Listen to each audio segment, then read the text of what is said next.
세상에 떠도는 기묘한 이야기들. 첫 번째 이야기. 친구는 바다에 가까이 가면 죽는다. 나의 고향은 해안가 시골 마을로 바다가 무척 맑고 깨끗한 것으로 유명합니다. 하지만 그 이면에는 이런저런 속사정도 있기 마련이지요. 어릴 적 친구인 K의 집안은 지역에서 대대로 위명을 떨쳐온 명문가였습니다. 하지만 그 명문가에서는 이상한 전원이 내려오고 있습니다. 집안의 장소는 15번째 생일날에 바다에 가까이 가면 죽게 된다는 것이었죠. 바다신이 죽어버린 자신의 아이를 대신해서 케인의 집안의 영혼을 앗아간다는 것입니다. 머리가 굵었다고 생각하던 나와 케인은 코웃음칠 뿐이었지만 어쨌거나 K의 15번째 생일날이 찾아오게 되었고 그날 K는 학교를 쉬게 됩니다. 나는 점심시간에 슬쩍 학교를 빠져나와 상황을 살피러 갔습니다. 케인의 집에 도착해 초인종을 누르자 케인의 아줌마가 나왔습니다. 케인은 어떠냐고 물으니 오늘은 하루 종일 자기 방에 갇혀있는 중이라는 대답이 돌아왔습니다. 그리고 나는 케이를 만나고 싶다고 말합니다. 그래, 오늘이 마지막일지도 모르니까. 그렇게 말하며 아줌마는 나를 집 안으로 들여보내줬습니다. 솔직히 나는 케인의 아줌마가 한심하게 느껴졌습니다. 진짜로 그런 헛소리를 진심으로 믿고 있는 걸까? 하지만 마을 전체가 그 소문을 익히 알고 있으니 불안해지는 것도 어쩔 수 없을 것입니다. 그런 생각을 하면서 나는 K의 방으로 향했습니다. K의 방 앞으로 가자 K의 아버지와 할아버지가 엄숙한 표정을 지은 채로 앉아 있습니다. 나는 두 분께 인사를 건네고서 방 안으로 들어갑니다.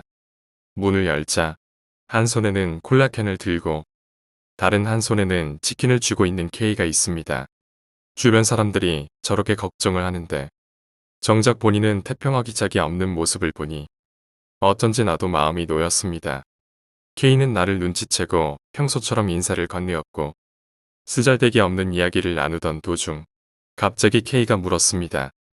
진짜 오늘 내가 죽어버리면 어쩌지? 잠시 뭐라 대답해야 할지 곤혹스러웠지만 걱정하지 말라며 대답해 주었지요. K의 말에 따르면 K의 아버지도 할아버지도 15번째 생일날에는 다들 방에 갇혀 있었다고 합니다. 그리고 두 사람 모두 그날의 기억이 완전히 사라져 아무것도 기억하지 못한다는 것입니다. 나는 오후 수업을 째고 하루 종일 K랑 같이 있기로 마음을 먹습니다. 그리고 간식거리를 사려고 편의점으로 향했습니다. 그런데 편의점에 갔다 오니 어쩐지 K의 방이 소란스러웠습니다. 그곳에는 꽤 대단해 보이는 스님이 와서 결계를 치고 여기저기 부적을 붙이고 있습니다. K는 머리부터 술을 뒤집어 쓴 다음 온몸에 제가 부려져서 흉한 꼴을 하고 있었습니다. 잠시 뒤 K가 몸을 씻고 돌아왔고 나는 K랑 같이 여기저기 부적이 붙어있는 방으로 들어갑니다.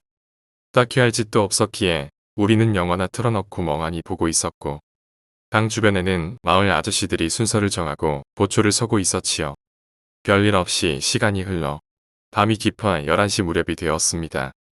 나는 화장실에 가고 싶어져서 잠깐 방을 나갔다가 돌아왔는데 돌아오니 방 문은 열려 있었고 그 앞에서 보초를 서고 있던 아저씨 2명이 잠에 빠져 쓰러져 있습니다. 혹시나 싶은 생각에 방 안을 들여다보니 K가 없습니다. 나는 아저씨들을 흔들어 깨우고 집안 사람들에게 K가 사라졌다고 소리쳤습니다. 그대로 집에 있던 모든 사람들이 K를 찾아 수색에 나서게 됩니다. 나는 택시를 잡고 곧장 바다로 갔습니다. 해안선 국도를 따라 달리니 얼마 지나지 않아 모래사장에 서 있는 K의 모습이 눈에 들어옵니다. 나는 휴대폰을 꺼내 K네 집에 연락을 하고 K를 향해 달려갔습니다. 너 지금 뭐 하는 거야? 라고 말하며 나는 K의 어깨를 잡았습니다. 하지만 강한 힘으로 내 손을 뿌리치며 아무 말 없이 나를 돌아본 K는 흰자를 치켜튼 채로 입에 거품을 울고 침을 흘리고 있습니다. 큰일이라고 직감한 나는 등 뒤에서 K를 붙잡고 늘어졌습니다. 하지만 K는 바다로 향하는 발걸음을 멈추지 않았고 앞에서 무엇인가 엄청난 힘으로 잡아당기는 것처럼 느껴질 정도로 무서운 힘을 발휘해서 바다로 나아갔습니다. 도저히 안 되겠다는 생각에 온 힘을 다해서 K의 뒤통수를 후려갈깁니다. 하지만 아무리 때려도 내 주먹만 아플 뿐 K는 정신을 차릴 기미를 보이지 않습니다. 다행히 그러는 사이 어른들이 주변에 몰려오기 시작합니다.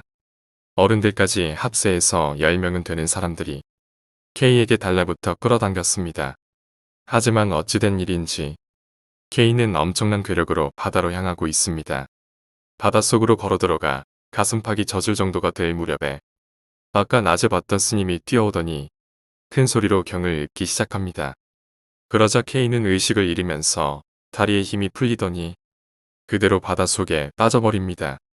다들 당황해서 K를 부축해 바닷가로 끌어올렸습니다.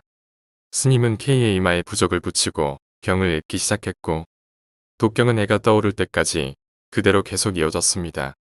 해가 뜬 후에 스님이 K의 등을 두드리며 기합을 넣자 K가 눈을 뜹니다. 하지만 K는 눈앞에서 무슨 일이 일어난 것인지 전혀 모르는 듯 했습니다. 왜 내가 바닷가에 있는 거야? 왜 너도 그렇게 젖어 있냐? 당황한 나머지 상황을 이해하려고 온갖 질문만 늘어놓을 뿐입니다. 나는 K에게 어젯밤 있었던 일을 말해줬지만 믿지 못하겠다는 얼굴을 하고 있을 뿐이었지요. K는 정말 아무런 기억이 없는 듯 했습니다. 그 후에 마을에서는 한동안 그 이야기가 화제였지만 얼마 지나지 않아 소문은 끊어지고 다들 그 일을 입에 담지 않게 되었습니다.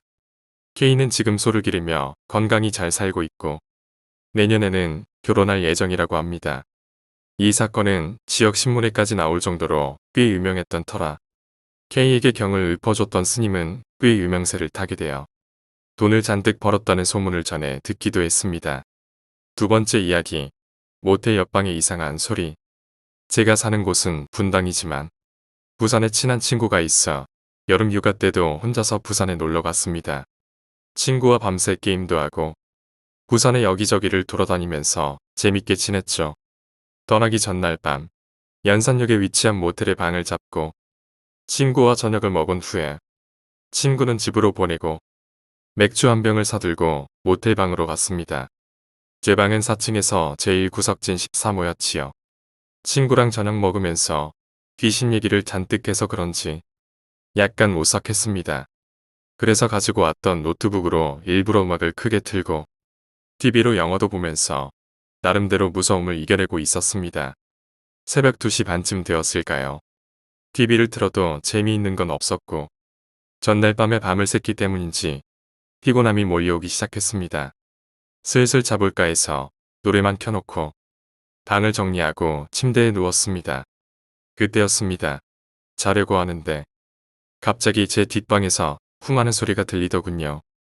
처음에는 저게 뭘까라고 생각했는데 그 소리는 끊이지 않고 이어졌습니다. 마치 일정한 박자라도 가지고 있는 듯이 그 소리는 몇 분 동안 끊임없이 이어졌고 저는 아까 본 무서운 이야기도 생각이 나고 해서 심장이 마구 뛰었습니다.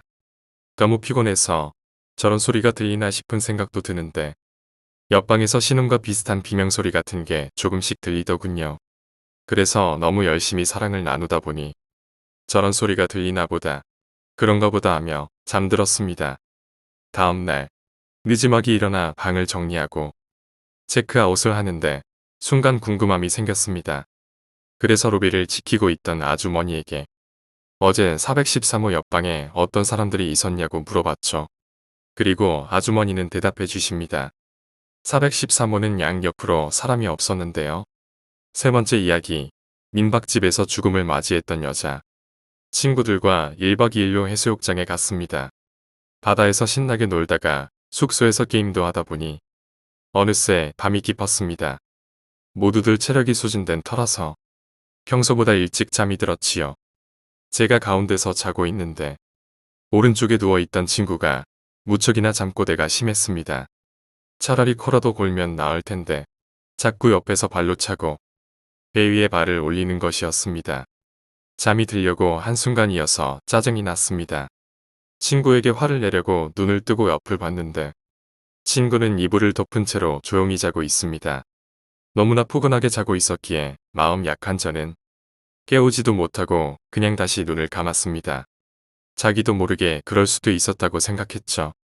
그런데 다시 잠을 청하려고 눈을 감으니 오른쪽에 누운 친구가 다시 팔다리를 제 몸 위에 올려놓습니다. 화가 버럭 나서 친구를 째려봤는데 친구는 조용히 자고 있습니다. 자는 척 하는 게 아니라 미동도 하지 않은 채로 얌전히 자고 있었습니다. 저는 순간 소름이 돋았습니다. 저희는 각자 이불을 덮고 있었고 친구가 저에게 팔다리를 올려놓으려면 이불을 걷어내야 합니다. 하지만 친구는 이불을 얌전히 덮고 있었고 이불을 펄럭이는 소리도 없었습니다. 친구가 장난이라도 치려면 움직임이 느껴졌어야 하는데 그런 것 없이 어느 순간에 팔다리가 올라왔던 느낌이었기 때문입니다. 상식적으로 이해가 되지 않는 상황에 어찌할 바를 몰랐기에 너무 무서워서 눈을 감은 채로 잠들기만을 바랬습니다.